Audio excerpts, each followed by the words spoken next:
everybody. Thanks for tuning in to CIR Realty Business Mastery. I am pumped today because we have a really special guest joining us all the way from Virginia. So that's why we're doing this phone call this way. Otherwise, it's a little bit of a long flight to get him to come. But Bill Ekofo is one of the VPs of Business Development and Solutions for leading real estate companies of the world. So our partner network of everything great that is independence in real estate internationally.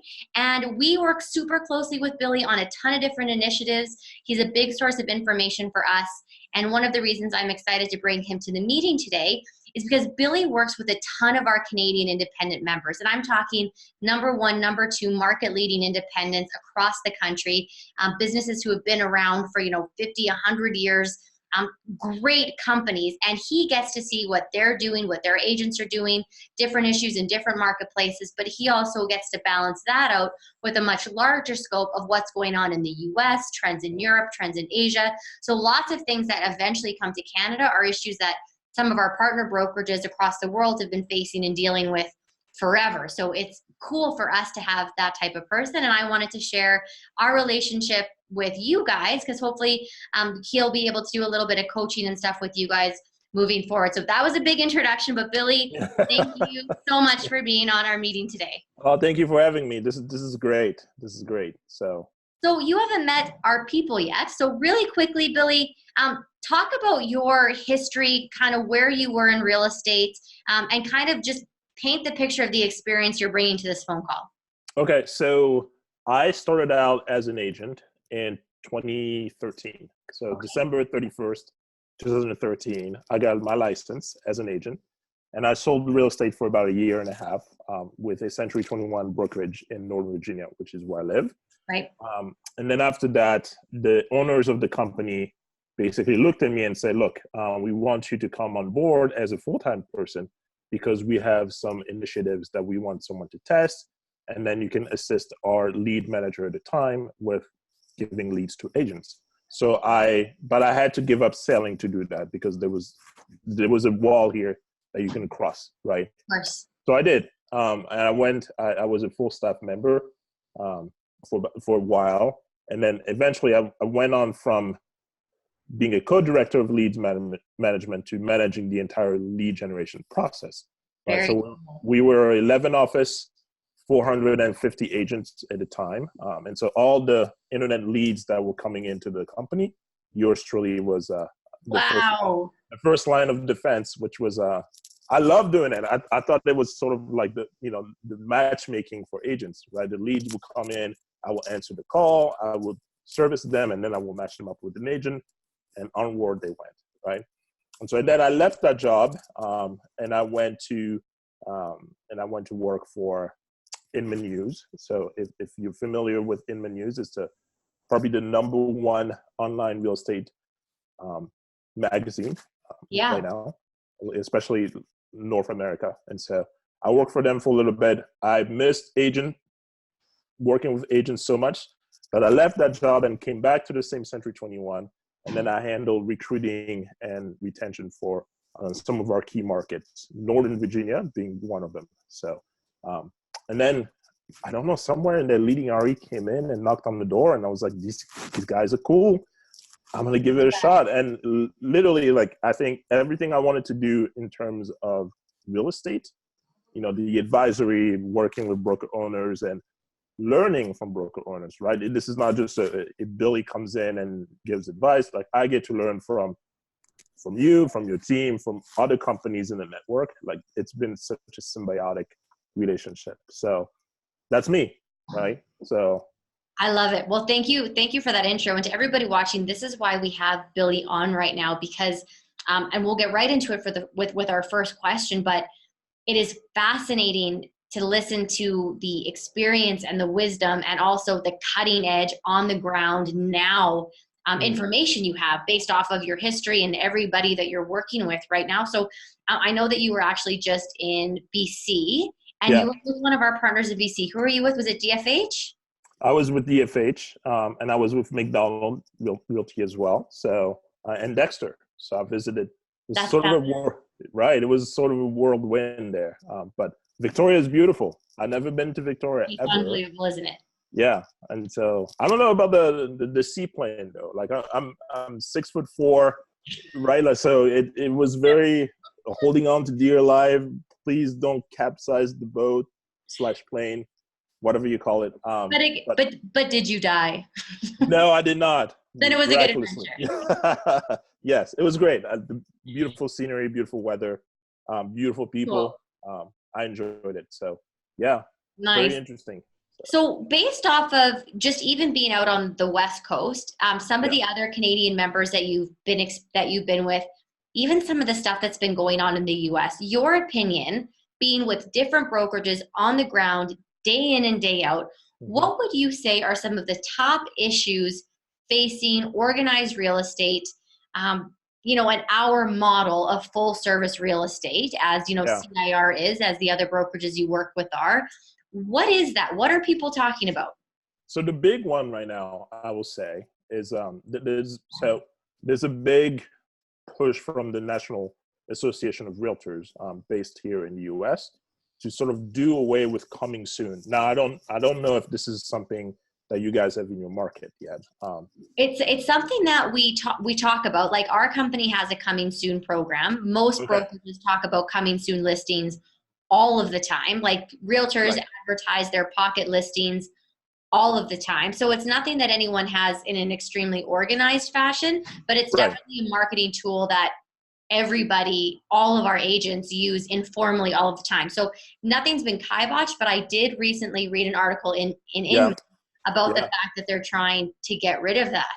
Yeah, so that article that you read, it basically highlighted Bright MLS, which is the MLS I belong to, who started now to charge a fine for, essentially, if you put a coming soon listing without it hitting the market after 24 hours, you're subject to $5,000 fine, which is a lot, right? And then pocket listing also have been talked about going away. So there's a lot of discussions about that, because it's like, who benefits from it? Is it the consumer who benefits from it? Is the seller benefiting from it?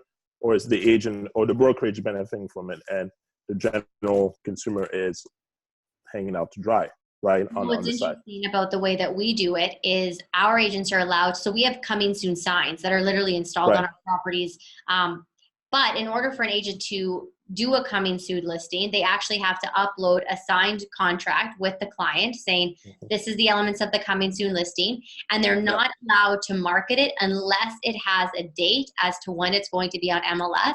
And at the brokerage, we don't let that date be more than 2 weeks in advance. So you're not allowed to run a coming soon without a signed date that we have paperwork for, and that sign is going on in 2 weeks.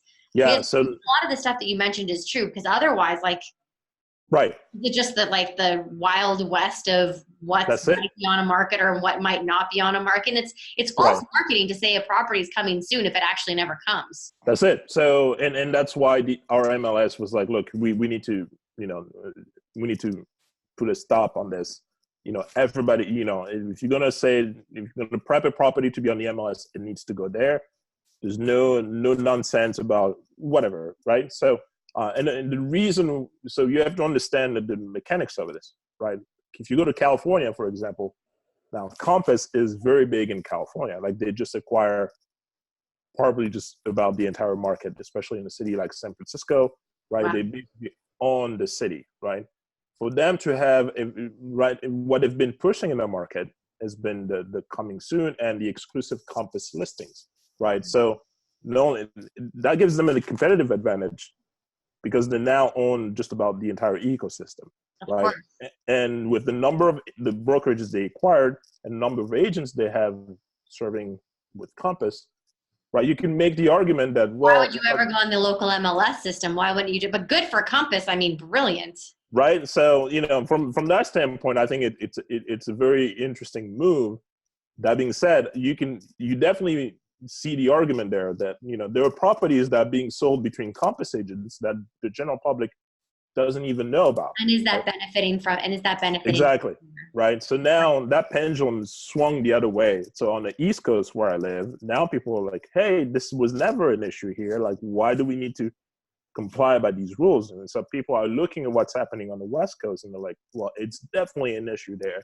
We just literally trying to prevent from, the shoe to drop here, basically.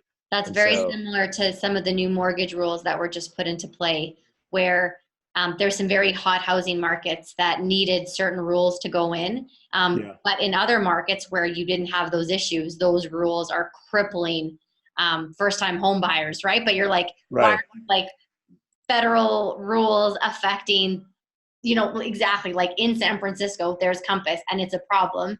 Yeah. But in small town Iowa, like, is this a problem, right? Like, are we just hindering what agents are doing? But that's it.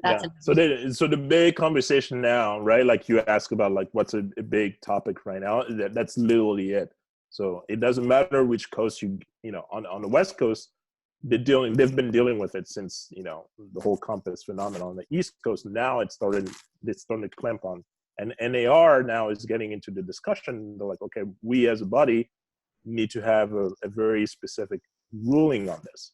So when they go to NAR in San Francisco, probably in a couple days now, they're going to vote on it. So it will be interesting to follow up and say, okay, if they vote yes, we need to clamp down on this, what does that really mean for full service brokerages like the likes of CIR or other ones? Right. And I know that this is definitely US stuff that you're talking about, and for everybody online listening right now being like, but this is in the US, one of the trends that we see in Canada is stuff just starts earlier in the US. And I mean, like a Zillow or a Redfin is a very good example. I attended Leading RE conferences for literally 8 years in a row, where I sat in a room where everybody was fighting about Zillow and Redfin. And you had some people, Redfin's I don't want to group them together because Redfin is completely different than Zillow, completely different. But a Zillow, for example, you'd have half the room happy, half the room not happy. And we would just sit there as Canadians being like, this is so boring. This isn't our problem. But like eventually everything that happens in the US it comes down and becomes, right? Like, so now we have the exact same thing. Redfin in Vancouver, what's that looking like? What Remax did with them, which was crazy, my opinion. But anyway, so this coming soon stuff, I guarantee all of our boards are going to be looking at it as well to see the impact that has. So it's a good thing that as a brokerage, we have put some mandates in place to make that work. We'll see what happens to everybody else. Yeah. So because I just brought up, call it the Zillow, Redfin, whatever. Let's talk about, and again, I don't want to group them because they're different. And so mad at me if I even said that, but they're just different ways that one is marketing company, one is actually a brokerage, different. Right. But as far as competition models go in general, from an organized real estate perspective, give me your opinion on this. Right now, one of the challenges that we're facing in our marketplace is there's a lot of online-esque companies coming up. There's ads on radios for new real estate models that are coming up all the time, being like, the way to sell your house, do this differently.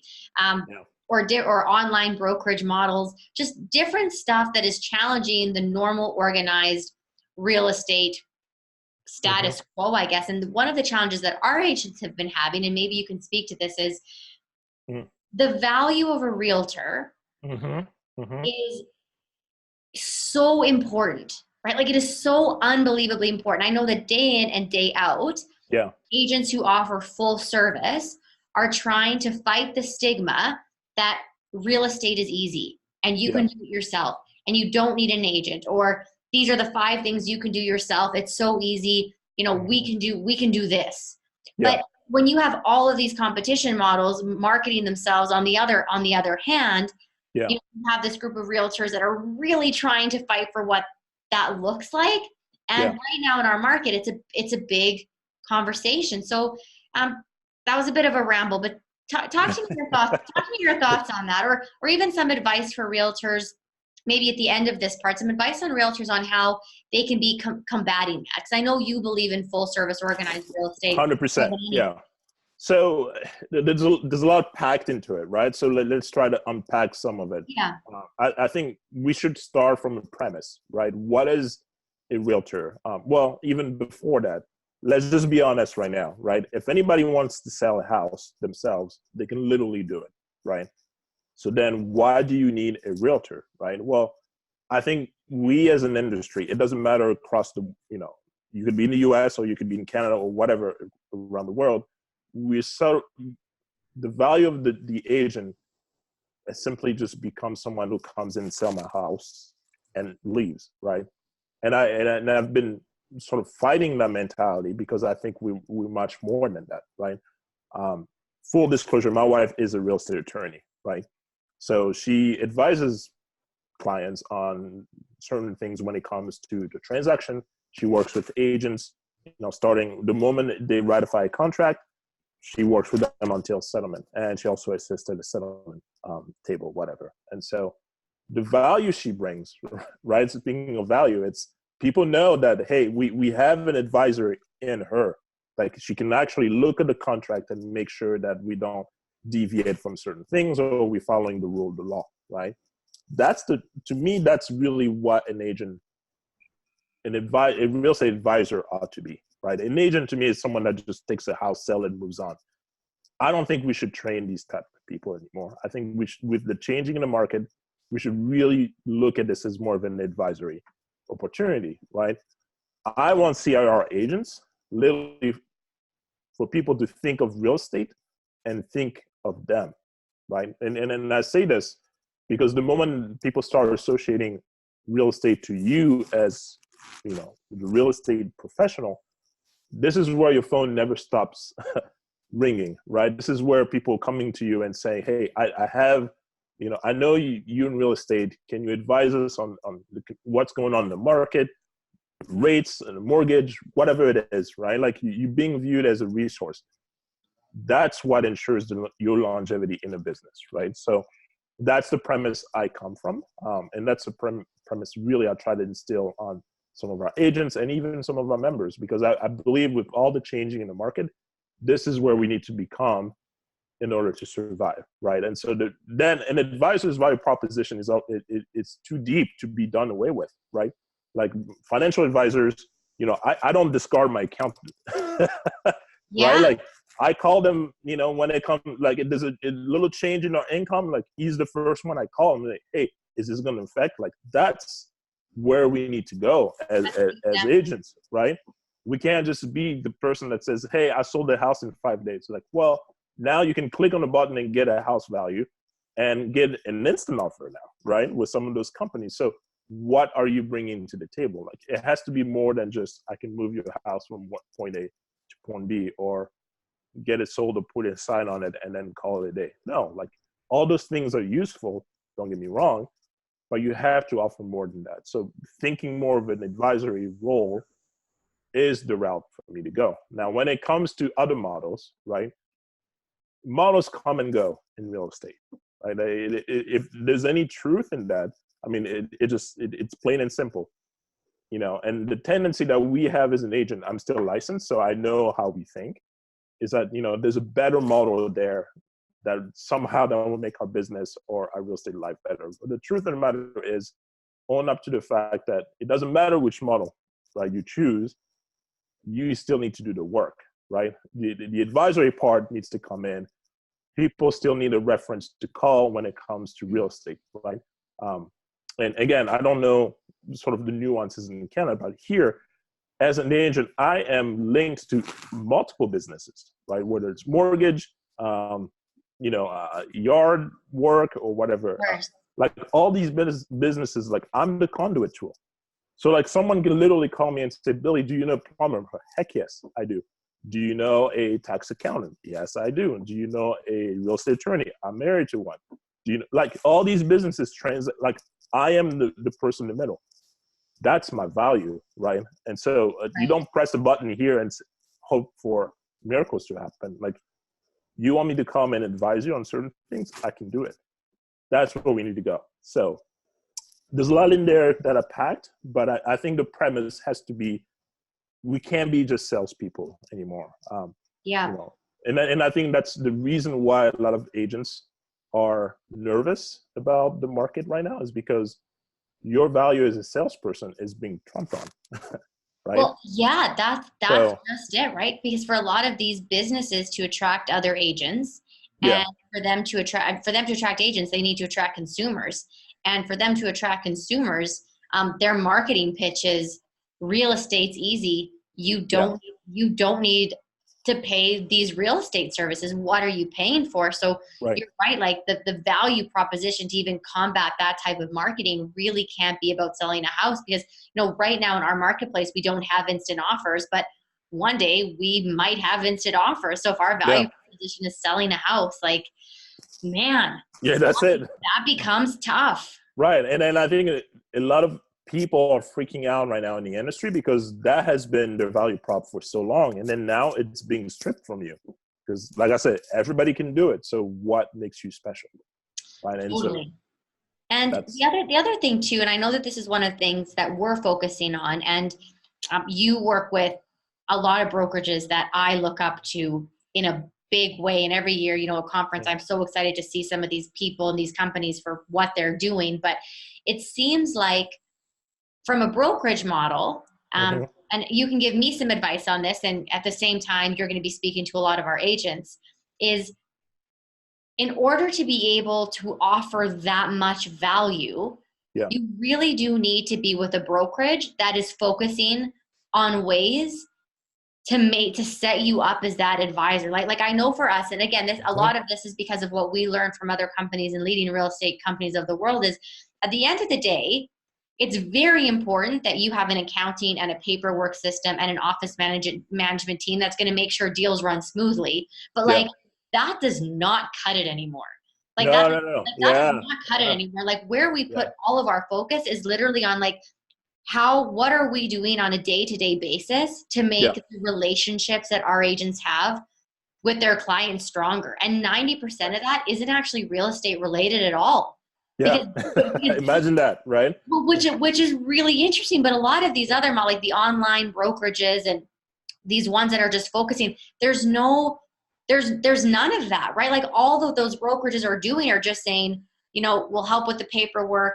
Someone's going to look it over. You're likely not going to get sued, but in my opinion, going that route with your business in a time where, an instant offer could literally replace you if that's your MO right now. Like, I don't think you can do that. So have you found kind of the same thing, that a lot of brokerages are focusing on ways to make agents that conduit, like you'd mentioned? Yeah. So I think it's even deeper than that, right? So there's something I call the life cycle of an agent, right? And so I used to do recruiting, right? So I'm coming from that perspective, right? So when you have an agent, when you're trying to instill the value of your brokerage to an agent, whoever the agent is, wherever they come from, somehow you have to convince them that you are the best company for them. If they are the beginning of the career, you're totally, you're valuable to them as they progress as an agent, right? Like, so they start from 0 to selling 2 houses, to 4 houses, to 16 homes, to 24, to just being a top producing agent, and, to looking at retirement. Are you the best company to make sure that this entire time, the agent still finds value in the service you provide, right? And now keep in mind, that value changes as the agents, right, goes into the life cycle, right? And so, and then I think sometimes agents, when they think about their business, they don't think of it as a life cycle business, right? They think of it as just like a series of short-term successes, right? Yes, you can sell 5 houses this year, or 20 houses this year. Next year is not guaranteed, right? And if you wanted to scale next year, right, like what do you do to scale? Like sometimes changing it in a brokerage may not be the right solution, right? If you exhausted everything that you have in your current brokerage, and if you ask your broker, right, like what are you doing for me to help me through that cycle, right? I want to go from just being a $3 million producing agent to a $7 million producing agent. What are the tools that I can use? What is the training that you provide for agents looking to do that, right? And so you as a broker, right, that's your duty, right? And then that's the hard part, because sometimes brokers just check out, right? It's easier to say, look, I'm going to cut you some slack on your commission, right? I'm going to pay you 100%. I'm going to make sure everything is legal, but you do you, right? Go out there and do yourself, and we're just here for the bare minimum. In fact, we don't provide offices, nothing. You just do your business, do your marketing, we'll help a little bit, but you 100% commission, right? It's a very different value proposition for you to say, everything we have in this building is a conduit for you to grow your business, whether it's from 0 to 10, or 10 to 20, whatever it is, right? Yeah. And then you as a broker, saying that is one thing. Actually delivering on that, it's an entire different thing altogether. Definitely, right? definitely. Right? So you come into work every single day, and that's the question you need to ask. And this is what I tell some of my members, right? Do you actually believe that you have everything to answer or to help your agents move down that life cycle? Because, and that's your true value proposition as a company. And you for the agents listening, you need to be able to recognize that this is what your brokerage offers, right? Yeah. And, you need to demand that this is in fact, demand it, right? Like, it's like, are you the place for my business to grow? Wherever I want to take it, is CRR the place for it?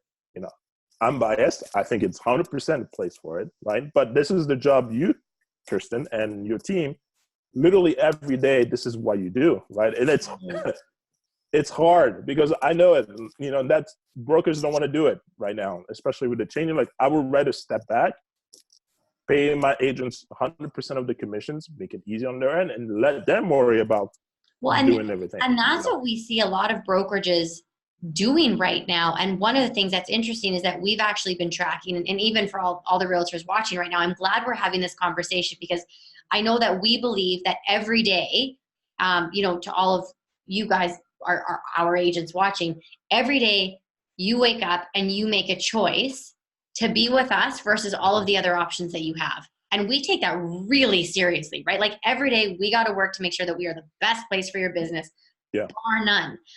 But there's a lot of people that think, and here the market is tough, right? Like, Alberta right now, you were here during election week in BC. You probably heard a bit about the Alberta struggle. It is a grind here, and agents are really hitting the pavement, less money to work with, less sales happening. Price point is a little bit lower. It is tough. So what a lot of agents are doing are saying, oh, I'm not really making it. I can't afford the fees. We have very reasonable fees. And they're going to these models that you just talked about, where it's like, I'm going to pay you 100%. You're going to pay less money, Godspeed. But the agents who have left in the past year and a half to those models have made 30% less on average than being with a company that is saying, how are we going to make you better? Right. So, I mean, your point on that is right. Like, it's a very different model to say you are now 100% on your own. Yeah. Good luck, because it's tough. It's tough. Look, I think some people will make that decision, more power to them. But generally speaking, I had to recruit agents from 100% commission structures to the one I was working on, where they were going to be at a 70-30 split. And we had a cap system. For those of you who understand cap, it means after a certain, when the brokerage collects out of their share, when they collects a certain thing. Yes, right? That's the way that ours would, yes. So like, how do you convince the value prop to an agent that's used to getting 100% of their money, right? This is where I really need to know, this is a business decision for you. If you're going to give us, the brokerage, 30% of what you earn, here's what we do with that money. Like, this is what we provide. The very room here is multi-use. The very technology, we well connected in the industry. We have training, otherwise, whatever it is, right? It has to be a convincing value proposition, because if it's, and realtors need to use it, right? Like, for every realtors listening online right now too, I mean, like, I think it's important for you guys for them to all realize that, there's a certain amount of money that you are giving the brokerage in a year. And we firmly believe this, and we do it. And I know our agents know this, but we reinvest that money into tools and services to make business better. But, like, you got to use it, right? Like, that is there, right? Just like, these are the resources of my brokerage. Like, what am I tapping into? Like, am I making a difference with that? Like, am I asking the right questions? Like, what am I doing on a weekly basis? Am I doing that mail? And am I attending these client events? Am I going to that training program, right? Like, all of stuff is, this is stuff that you're paying for. You want to make sure that you're getting the most out of it for your business too. Anyways, I don't want to belabor that one too much more, because we only have about 10 minutes left, and I have two other questions I want to ask you. So the next one is agent productivity. Yes. So, and maybe it's from a marketing standpoint or an online lead gen standpoint. You can kind of let me know, but agents that you see that are out in the market right now, and not, the mega teams with 20 people making 10 million, doing 400 transactions, not that, but the average agent doing, who's brought their business to between 20 and 40, 20 and 50 deals a year, which is great business. What do you see those people doing specifically? Just a couple of tasks or a couple of interesting things. So number one, I think what they do regularly is that they prospect, right? And I mean this, it is, take it for what it is, right? Like whether you do calls or, but I think they don't just prospect for the business, they prospect for relationships, right? I love that. To me, there's a difference, right? So prospecting for the business is frustrating because every day you're after certain numbers, right? Prospecting for relationship is you taking a vested interest in the people you are trying to help, right? To the point that again, it's about building that connection in their mind to think about real estate and to think about Billy, right? And so they invest tools and resources to prospect to, anchor down those relationships. So prospecting is very key. And then having systems, right? So you get connected with all those people. You kind of know everything about them. You kind of know what they're looking for. Do you have systems to ensure that you can follow up with them consistently, right? There's a point and I've seen this in top producing agents, right? There's a point where, the system works so well that it becomes automated, right? Like it just, and not automated in the sense that it sends emails, like they're just so embedded into, the number of people they need to reach out to, right? It becomes so innate to who they are. And so that's what I've seen, never mind about, it's not about so much buying leads or converting online leads. It's about just, look, real estate is a relationship business. Start getting into relationships, right? And sometimes they're messy, right? Just be honest about it. But, in the end of the day, it's one of the biggest decisions people make. And the top real estate agents that I know in the network, this is the way they do it. They're like, look, I'm here to help you solve a problem, right? Especially when it comes to real estate. Whatever that problem is, I will either find the solution or I know the solution. That's why I'm your advisor, right? And then people literally start calling them and say, hey, I know you're in real estate, but we have a question. And that, at least to me, like and it's still happening right now. So those of you listening, I haven't sold a house in 4.5 years, right? I still get calls when people are like, Billy, I know you're in real estate. I know you don't sell homes, but we have a question, right? Now, if I was a selling agent, what is that to me? That's a referral, right? That's something for me to that's for me to show my value to someone else. And hopefully they'll be impressed and say, you know what? Thank you, right? I'm going to start sending, this is how relationship works, right? And the top agents in the network, do they make calls every day? No. But do they make the right calls? Do they answer the calls at the right time? You bet they do, right? And so, but you need to get at that level. It doesn't happen overnight. You have to consistently build upon it. So the thing I love about the prospecting for relationships thing too, and again, going back to all the new business models that are popping up here is those are one-time deals. Yeah. Like those are one-time deals. If you have a relationship with somebody that you care about, that you believe has a valued interest, those are your clients for life, right? There are very few instant offer, any type situations where you're not going to call the person that has shown that they care about your life and your family and your situation. Like you're not going to lose that, right? Like those competition models aren't scary if your business is built on relationships. That's true. So there's two other things that I've seen. So there's also a huge focus on hyperlocal, right? And so, becoming sort of the mayor of your little part of the universe, right? So case in point, I live in a particular county. It's called Loudoun County. here in Northern Virginia. We're close to Washington, D.C. And there's different neighborhoods where I live, right? Like the one I live right now, it's called Broadlands. There's an agent here, and she's a friend of mine, right? She knows, like, she lives here, and this is her playground, right? Like, she knows the events, she knows people in the community, she knows what's going on. She's the person people go to ask for information, right? That's what you want to create. And I think, you know, if you ever wanted to be at a point where, you know, you're top of mind to people, like, you need to show them that you have a vested interest into where you live, right? Is a community important to you? Are you visible there? Do you know what's going on? Are you being a reference to your community, right?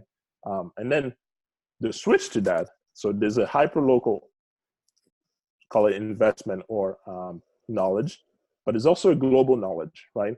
The beauty about your agents is being members of Leading RE, they can literally do business anywhere they so choose. Right? Yeah.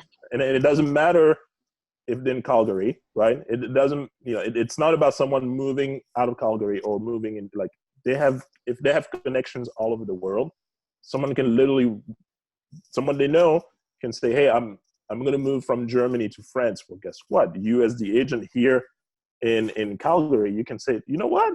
I can assist you, right? That takes a very different approach to your business to know that, you know, look. Oh, who can say that? And who does say that? No one says that. Like, that's it. Powerful. Yeah, and so, you know, and that's the, you know, I call this, we call this winning differences. Like, can you honestly say that you do business globally, right?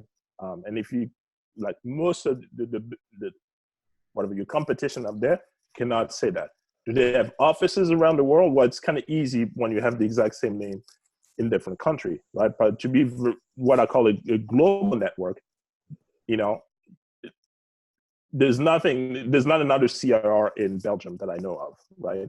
Not yet. We have, right, not yet, right? The global expansion is coming, but we have members speak different languages, different, you know, cultures, but the one thing that bonds us to each other is the fact that we're part of a very selective network, and we have the same approach when it comes to the business.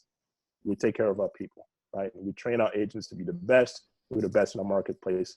So, you know, instinctively, you want to do business with the best, right? And then you as the agent, you have access to that network. So, you know, and it by far, it's probably the easiest thing you can do in terms of business development. Just need to do it consistently, right? That's the other thing, especially when it comes to referral. This is the one tip that I've seen agents in our network who are doing well. Referrals are part of the business plan, right? So there's that. You know, when think strategically about your business, include that as a line item. As, you know, this, I'm going to earn money by doing this. That makes a little difference. So. And from being at, and, you know, hopefully some of our agents are going to be attending the agent portion of the Leading RE conference in Vegas at the start of March this year. We're like, well, we've been promoting it. You'll get to meet some of them, hopefully, if they come. But there is for those of you watching, there is an awards night. And it looks at different agents who have participated in, you know, the global referral network. And I'm not going to put numbers on this, but there are some people, and Bill, you can attest this, who make serious money. Like, in like the referral income, as far as like one of the line items that they're giving their accountant every year, is insane. And it's literally because, and this is something that Leading RE, a term that you guys use that I love, but they've literally mastered the art of the introduction. Like, they really do see other Leading RE networks as not just being, you know, some company in Belgium that I'm going to refer business to, but it's like, I have business partners who work in Belgium. Yeah. And I would love to be able to introduce them to you because they're the absolute best in the business. Yeah. I trust them. The experience is going to be great. And I want to be a part of that. And people who master that art of the introduction, like, not only are they creating that client for life, but like, that's real money. That's it. So, and then if some of the agents are competing with teams, right, and say, hey, we have a team. It's like, you have a global team. Like, literally, you have a global team, right? You want to do business in China? Well, heck yes, you can. You want to do business in the Middle East?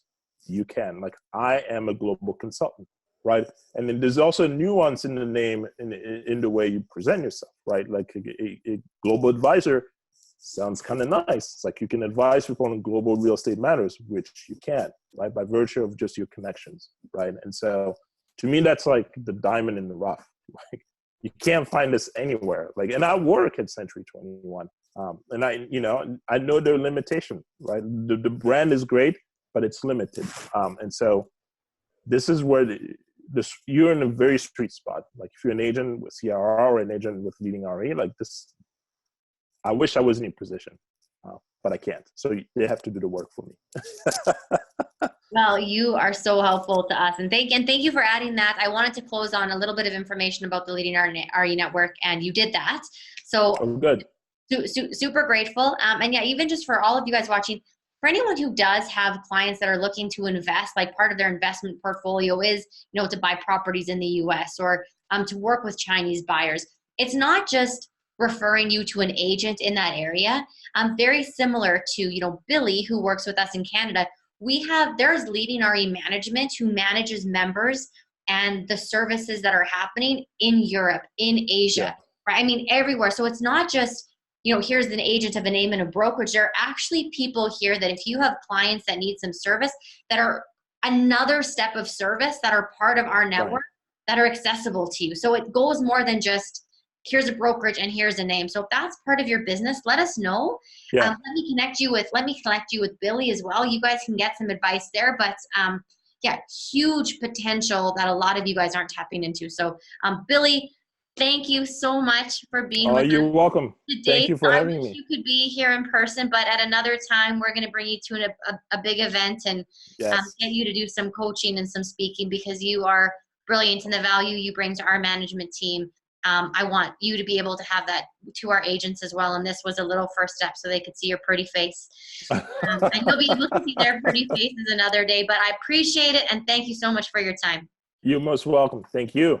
You're welcome. See you, Billy. Bye.